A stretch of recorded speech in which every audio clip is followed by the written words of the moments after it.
জান্নাতীরা বলবে, আল্লাহ গো, আপনার পক্ষ থেকে সালামটারে গ্রহণ করে নিলাম। জান্নাতীরা যখন সালাম গ্রহণ করবে, আল্লাহ পাক জানায়া দিবে, এই জান্নাতীরা, জান্নাতের মধ্যে আমি আল্লাহ যা জানে আমার তোমাদেরকে দিয়া দিলাম, সব বুঝে বুঝে বুঝে বুঝে পাইলা কিনা? দুইটা দল হয়ে যাবে। একটা দল বলবে আল্লাহ পাইলাম, আর এক দল বলবে আমরা পাই নাই। আল্লাহ বলবে, এই যে দলের লোকেরা তোমরা বললা যে সব নিয়ামত বুঝা পাই না, কোন দল এমন আছো যেই দলের লোকেরা বললা আমরা পাই নাই? এরা বলবে, আল্লাহ আমরা দুনিয়ার মধ্যে একদল উলামা, যারা কোরআন পড়লাম, হাদিস পড়লাম, এরপরে আমলের লাইনে গেলাম, আমরা দুনিয়াতে আলেম ছিলাম, আমরা জান্নাতের মালিক হয়ে গেলাম।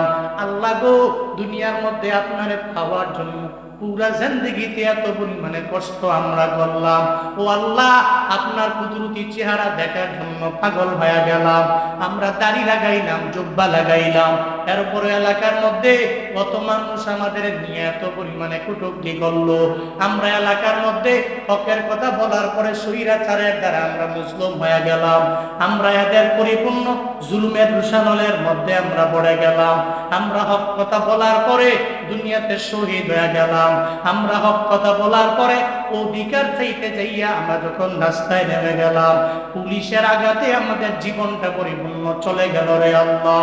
ও আল্লাহ, আমরা অনেক কিছু জানতাম, জানার পরও এরপরেও আমরা জান্নাতের পথ থেকে দূরে যাই নাই, আমরা হলাম একদল উলামা।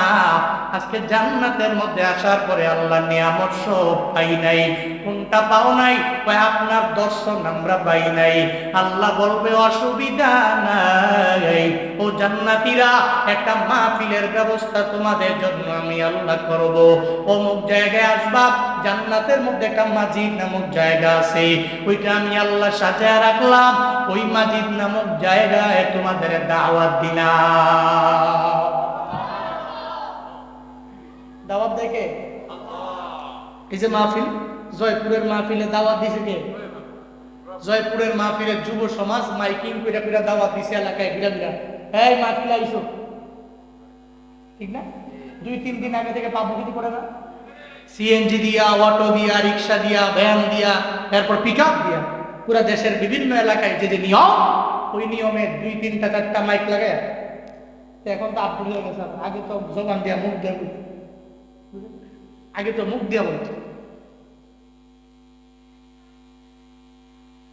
দুনিয়াতে মানুষের মাহফিলে দাওয়াত দেয় মানুষ।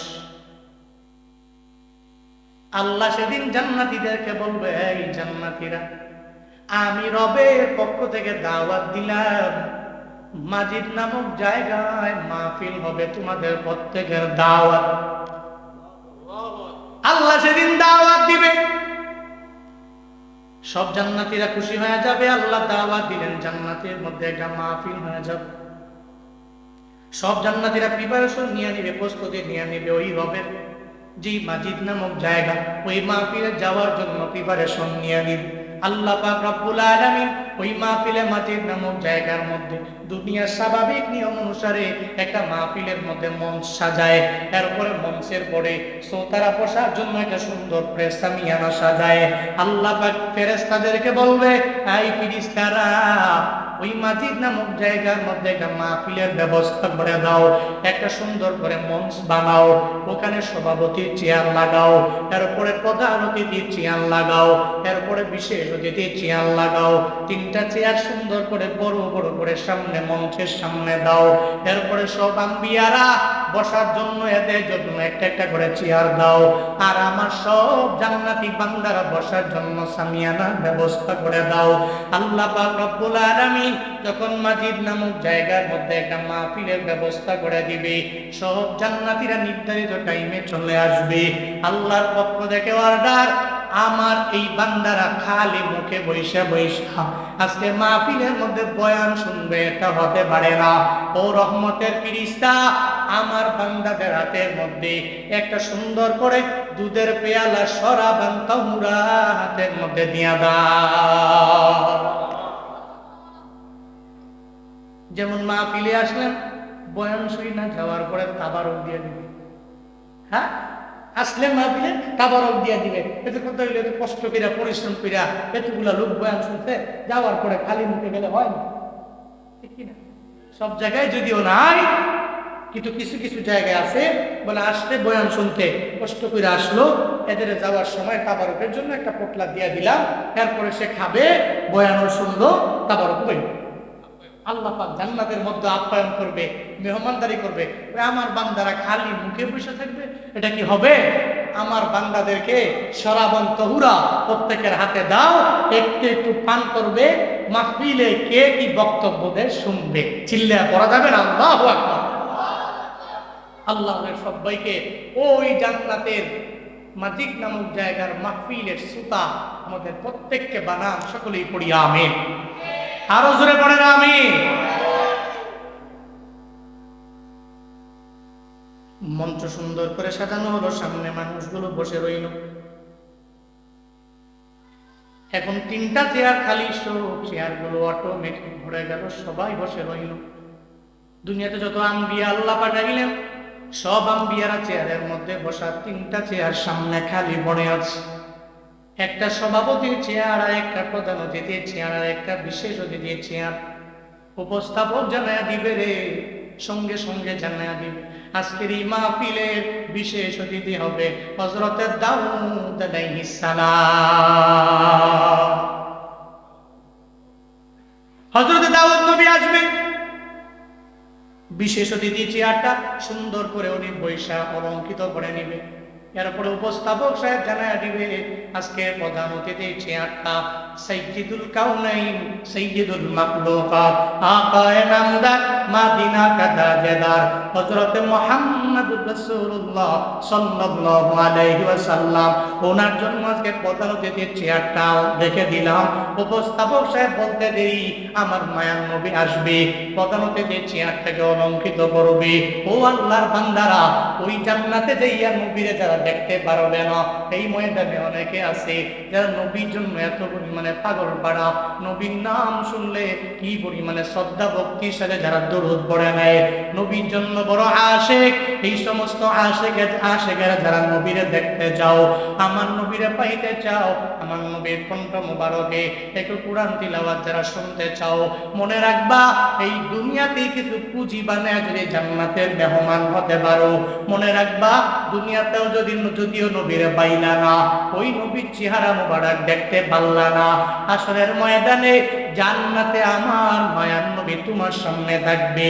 ওই সময় তুমি তোমার নিজের চক্ষু দিয়ে আমার নবীরে দেখতে পারবা।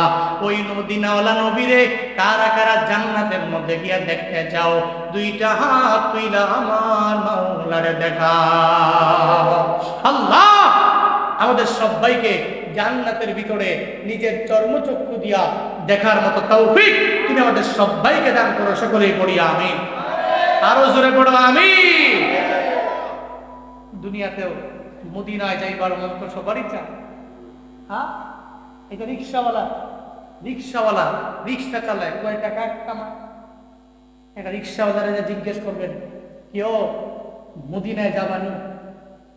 রিক্সাওয়ালাও বলবে, হুজুর দোয়া কইলেন, নিয়ত আছে আল্লাহ যাতে করে জীবনে একবার হলেও আমার মক্কা মদিনায় নিয়ে আছে। আমনে কোন নিয়ত নাই, যাওয়ার মতো খেয়াল নাই,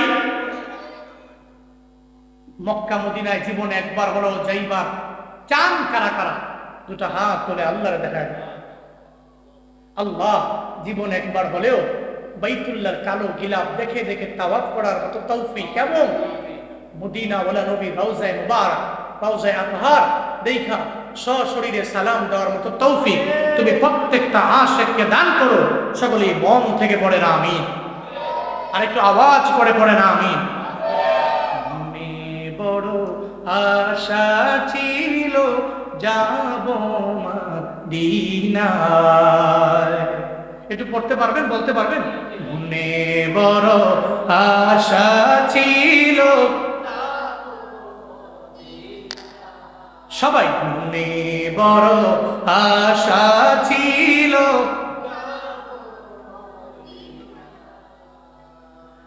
সালাম আমি করব গিয়ে, সালাম আমি করব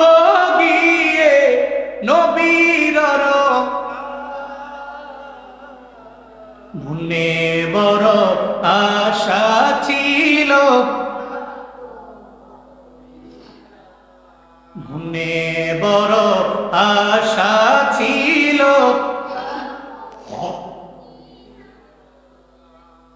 আরব সাগর পাড়ি দিব,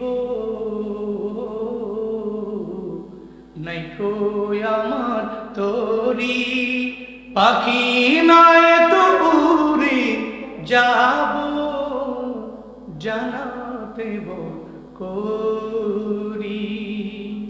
আরব সাগর পাড়ি দিব, নাইকো আমার তোরি পাখি নয় তো উড়ে যাব, জানাতে করি। আমার আশায় আছে সম্বল নাই, আশায় আছে সম্বল নাই, করি কি উপায়,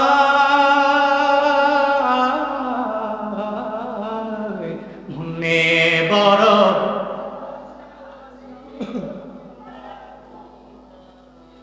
মনে বড় আশায় আছে যাব মদিনায়, মনে বড়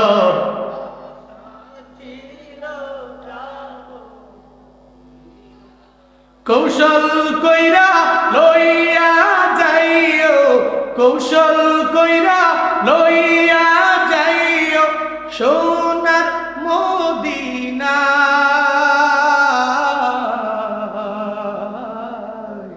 মনে বড় আশা ছিল, মনে বড় আশা আছে। জান্নাতের মধ্যে আমার মায়া নবী চেয়ারের মধ্যে বসবে, প্রধান অতিথি চেয়ারটা অলঙ্কৃত করবে। উপস্থাপক সাহেব এবার বলবে একটা চেয়ার বাকি আছে, সভাপতির চেয়ার, এই চেয়ারের মধ্যে কোনো নবী বসবে না। এই নবীদেরকে যে বানাইছেন এই জান্নাতের মালিক যিনি, ওই আল্লাহ সভাপতির চেয়ারটার মধ্যে বসবে। পড়েন সুবহানাল্লাহ। তিনটা চেয়ার শেষ হয়ে গেল, একটা চেয়ারের মধ্যে স্বয়ং আল্লাহ বসে গেলেন, আরেকটা চেয়ারের মধ্যে আমার নবী বসলেন, আরেকটা চেয়ারের মধ্যে হযরত দাউদ আলাইহিস সালাম বসলেন। তিনজন যখন তিনটা চেয়ার অলঙ্কৃত করলেন, এবার আল্লাহ পাক বললেন, এই উপস্থাপক সাহেব প্রথমত আমার বান্দাগুলো নাসির শুনবে। এই যে আজকের এই মাহফিল তিনটা চারটার ভিতরে দেখছেন না, তিনটা চারটায় কোনো মানুষ নাই, যখন শুরু হয়ে গেল এরপরে থেকে সুন্দর করে আগে নাসির গায়ে, এরপরে কোরআন তিলাওয়াত করে নাসির গাইয়া সুন্দর করে মজমাটাকে অলঙ্কৃত করে একটা সুন্দর গুছালো একটা মজমা উপহার দেয়। আল্লাহ সেদিন বলবে, এই উপস্থাপক আগে একজনের সঙ্গীত দিয়া দাও। হযরতে মিকাইল আলাইহিস সালাতু ওয়াস সালাম তার কণ্ঠ দিয়া আমারে আপনারে সবারে সুন্দর করে নাসির শোনাবে। এরপরে উপস্থাপক সাহেব বলবে, আজকে প্রথমত আল্লাহ পাক জানায়া দিয়েছে আমার মাওলার অর্ডার হলো, প্রথমত হযরতে দাউদ আলাইহিস সালাতু ওয়াস সালামকে আল্লাহ বলবে, ও দাউদ পয়গম্বর, আপনার কণ্ঠের মধ্যে আমি আল্লাহ এত পরিমাণে মজা দিয়ে দিলাম, এত পরিমাণে মায়া দিলাম, যেই কণ্ঠ শোনার পরে আপনি দাউদ নবী যখন আপনার জাবর তিলাওয়াত যখন করতে লাগলেন, আপনার এই তিলাওয়াত শোনার পরে নদীর মাছেরা পর্যন্ত নদীর কিনারায় আসতো, সমুদ্রের অতল গহ্বরের মাছেরা আপনার কণ্ঠের জাবরের তিলাওয়াত শোনার জন্য এরা সমুদ্রের কিনারে আইসা দাঁড়ায়া যাইত। ও দাউদ পয়গম্বর, আপনার তিলাওয়াতের প্রতি এত পরিমাণে মায়া জেগে গেল, আসমানের একটা পাখি আসমানে উড়ন্ত, ওই উড়ন্ত পাখিটা পর্যন্ত আপনার তিলাওয়াত শোনার জন্য সঙ্গে সঙ্গে দাঁড়ায় যাইতো। এরপরে আপনার কণ্ঠের তিলাওয়াত শোনার জন্য ওই পাখিটা আপনার ধারে কাছে ঘুরতো। নবী আমার, আজকে আমার জান্নাতি বান্দারা এই জান্নাতের মধ্যে কষ্ট করার পরে জান্নাতে আসলো, এরা প্রথমত দাউদ নবীর কণ্ঠ থেকে তিলাওয়াত শুনবার চায়। ও নবী আমার, আপনার কণ্ঠ দিয়া তিলাওয়াত শুনায়া দেন। তখন হযরতে দাউদ নবী সূরা মুলক তিলাওয়াত করে শোনাবে। পড়েন সুবহানাল্লাহ। কোন সূরা? বলে বলে না, কোন সূরা? সূরাতুল মুলক, সুন্দর সূরা। অনেক যুবকেরা এখন আছে রাত গভীরে ঘুমানোর সময় সূরা লাগায়া শুনতে শুনতে ঘুমায় যায়। কি আছে না? আছে না? আগে একটা সময় গান লাগায়া শুনতে শুনতে ঘুমায় যাইত। শরীফউদ্দিনের গান, মিস্টার শরীফউদ্দিন ছিল ভালো হেদায়েতের লাইন।